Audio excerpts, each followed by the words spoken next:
ನಿಮಗೆ ಎಲ್ಲರೂ ಬೆಲೆ ಕೊಟ್ಟು ಗೌರವ ಕೊಡಬೇಕಂದ್ರೆ ನೀವು ಹೇಳೋ ಮಾತನ್ನೆಲ್ಲ ಕೇಳಿ ಅದೇ ರೀತಿ ನಡೆದುಕೊಳ್ಳಬೇಕಂದ್ರೆ ನೀವು ನಿಮ್ಮನ್ನ ಒಬ್ಬ ಪವರ್ಫುಲ್ ಪರ್ಸನ್ ಆಗಿ ಬದಲಾಯಿಸಿಕೊಳ್ಳಬೇಕು. ಈಗಿನ ಕಾಲದಲ್ಲಿ ತುಂಬಾ ಜನ ತಮಗಿಂತ ಹೆಚ್ಚು ಪವರ್ಫುಲ್ ಆಗಿರುವಂತಹ ವ್ಯಕ್ತಿಗಳಿಗೆ ಬೆಲೆ ಕೊಟ್ಟಿದ್ದಾರೆ. ಇದಕ್ಕೆ ರಿವರ್ಸ್ ಸೈಕಾಲಜಿ ತುಂಬಾ ಯೂಸ್ ಆಗುತ್ತೆ.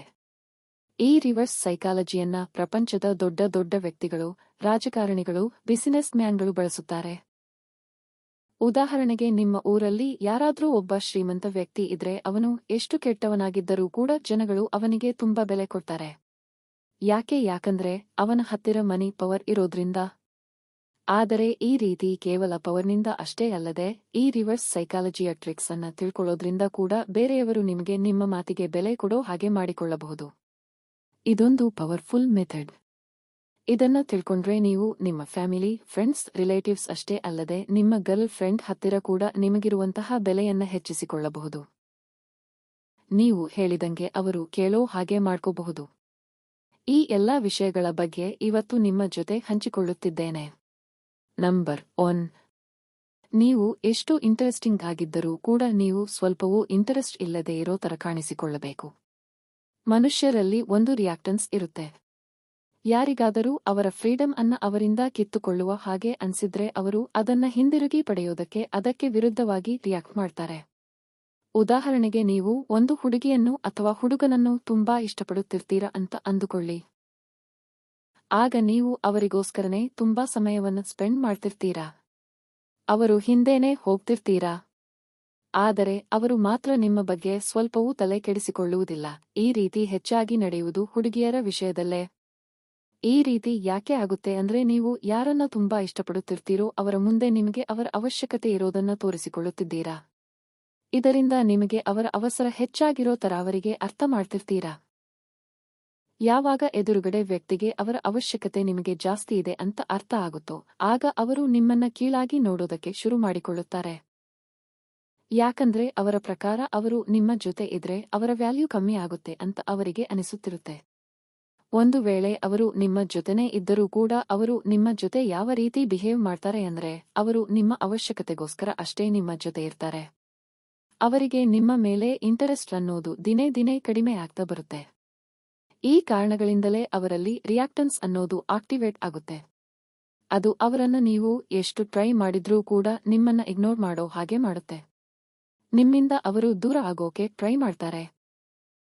ಇದಕ್ಕೆ ಬೆಸ್ಟ್ ಎಕ್ಸಾಂಪಲ್ ಅಂದ್ರೆ ಸೇಲ್ಸ್ ಮ್ಯಾನ್. ನೀವು ಯಾವುದಾದರೂ ಒಂದು ವಸ್ತುವನ್ನ ಅಥವಾ ಏನನ್ನಾದರೂ ತಗೊಳ್ಳೋದಕ್ಕೆ ಹೋದಾಗ ಅಲ್ಲಿರುವಂತಹ ಸೇಲ್ಸ್ ಮ್ಯಾನ್ ನಿಮಗೆ ಆ ವಸ್ತುವನ್ನ ತಗೊಳ್ಳೋದಕ್ಕೆ ರಿಪೀಟೆಡ್ ಆಗಿ ಬಲವಂತ ಮಾಡ್ತಿದ್ರೆ ಅದು ನಿಮಗೆ ಸರಿ ಹೋಗದೆ ಆ ವಸ್ತುವನ್ನ ತಗೊಳ್ಳೋದಕ್ಕೆ ಇಷ್ಟಪಡಲ್ಲ. ಅದೇ ರೀತಿ ಯಾವ ಸೇಲ್ಸ್ ಮ್ಯಾನ್ ನಿಮ್ಮ ಕಡೆ ಇಂಟರೆಸ್ಟ್ ಇಲ್ಲದೆ ಆ ವಸ್ತುವನ್ನ ತಗೊಳ್ಳೋದಕ್ಕೆ ಹೆಚ್ಚು ಬಲವಂತ ಮಾಡೋದಿಲ್ಲವೋ ಅಂತವರ ಹತ್ತಿರನೇ ನಾವು ಹೆಚ್ಚಾಗಿ ವಸ್ತುಗಳನ್ನು ತಗೊಳ್ಳೋದಕ್ಕೆ ಇಷ್ಟಪಡ್ತೀವಿ.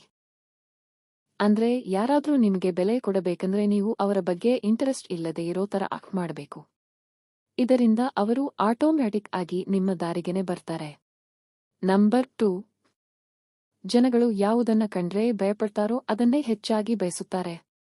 ಒಂದು ಎಕ್ಸ್ಪೆರಿಮೆಂಟ್ನಲ್ಲಿ ಕೆಲವೊಂದಷ್ಟು ಜನಕ್ಕೆ ಒಂದು ಜಾರ್ನಲ್ಲಿ ಚಾಕ್ಲೇಟ್ ಅನ್ನ ಆಫರ್ ಮಾಡ್ತಾರೆ. ಮೊದಲನೇ ಜಾರ್ನಲ್ಲಿ 2 ಚಾಕ್ಲೇಟ್ಸ್, ಮತ್ತೊಂದರಲ್ಲಿ 10 ಚಾಕ್ಲೇಟ್ಸ್ ಅನ್ನ ಇಡ್ತಾರೆ. ಇದರ ಬಗ್ಗೆ ಜನಗಳನ್ನ ಕೇಳಿದಾಗ ತುಂಬಾ ಜನ 2 ಚಾಕ್ಲೇಟ್ಸ್ ಇರುವಂತಹ ಜಾರ್ನಲ್ಲಿ ಇರುವಂತಹ ಚಾಕ್ಲೇಟ್ಸ್ಗಳು ಬೇರೆ ಜಾರ್ನಲ್ಲಿರುವ ಚಾಕ್ಲೇಟ್ಸ್ಗಳಿಗಿಂತ ತುಂಬಾ ಟೇಸ್ಟ್ ಆಗಿವೆ ಅಂತ ಹೇಳ್ತಾರೆ. ಆದರೆ ಆ 2 ಜಾರ್ನಲ್ಲಿ ಇರುವ ಚಾಕ್ಲೇಟ್ಸ್ಗಳು ಸೇಮ್. ಇದರಿಂದ ನಾವು ಅರ್ಥ ಮಾಡ್ಕೋಬೇಕಿರೋದು ಏನಂದ್ರೆ ಜನಗಳು ಯಾವಾಗ್ಲೂ ಕೂಡ ಲಿಮಿಟೆಡ್ ಆಗಿ ಸಿಗುವಂತಹ ವಸ್ತುಗಳಿಗೆ ಬೆಲೆ ಕೊಡ್ತಾರೆ. ನೀವು ಗಮನಿಸಿದ್ದೆ ಆದ್ರೆ ಯಾವ ಕಾಲೇಜಿನಲ್ಲಿ ಯಾವ ಸ್ಕೂಲ್ನಲ್ಲಿ ಲಿಮಿಟೆಡ್ ಆಗಿ ಸೀಟ್ಸ್ಗಳು ಇರುತ್ತೋ ಅಂಥವುಗಳಿಗೇನೆ ಈ ಸಮಾಜದಲ್ಲಿ ತುಂಬಾ ಒಳ್ಳೆ ಹೆಸರಿರುತ್ತೆ. ಜನಗಳು ಯಾವಾಗ್ಲೂ ನಂಬುವುದು ಏನಂದ್ರೆ ಈಸಿಯಾಗಿ ಸಿಗುವಂತಹ ವಸ್ತುಗಳಿಗಿಂತ ಕಷ್ಟಪಟ್ಟು ಸಂಪಾದಿಸಿದಂತಹ ವಸ್ತುಗಳೇ ತುಂಬಾ ಚೆನ್ನಾಗಿರುತ್ತೆ ಅಂತ ಅನ್ಕೊಳ್ತಾರೆ. ಆದರೆ ಇದು ಎಲ್ಲಾ ಸಂದರ್ಭದಲ್ಲೂ ಸರಿ ಹೋಗಲ್ಲ. ಇದೇ ಕಾನ್ಸೆಪ್ಟ್ ಅನ್ನು ನೀವು ನಿಮ್ಮ ಜೀವನದಲ್ಲಿ ಸಹ ಅಳವಡಿಸಿಕೊಳ್ಳಬಹುದು.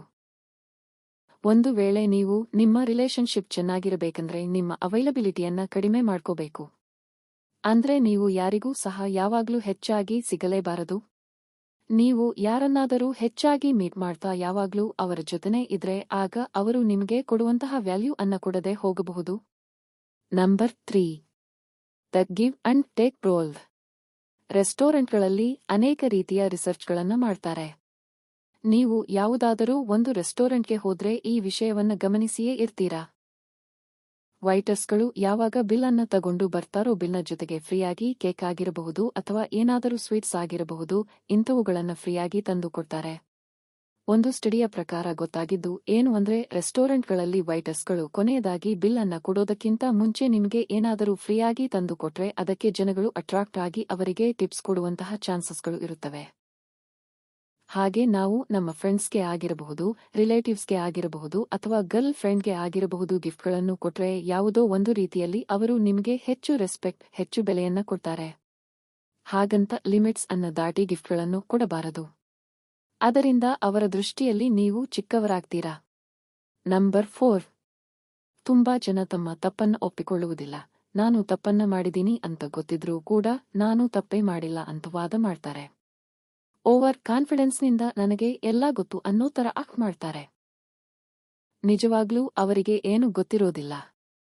ಈ ರೀತಿ ಯಾಕ್ ಮಾಡ್ತಾರೆ ಅಂದ್ರೆ ಎಲ್ಲರೂ ನಮ್ಮನ್ನ ಬುದ್ಧಿವಂತರು ಅಂತ ಅನ್ಕೊಳ್ಳಲಿ ಅಂತ.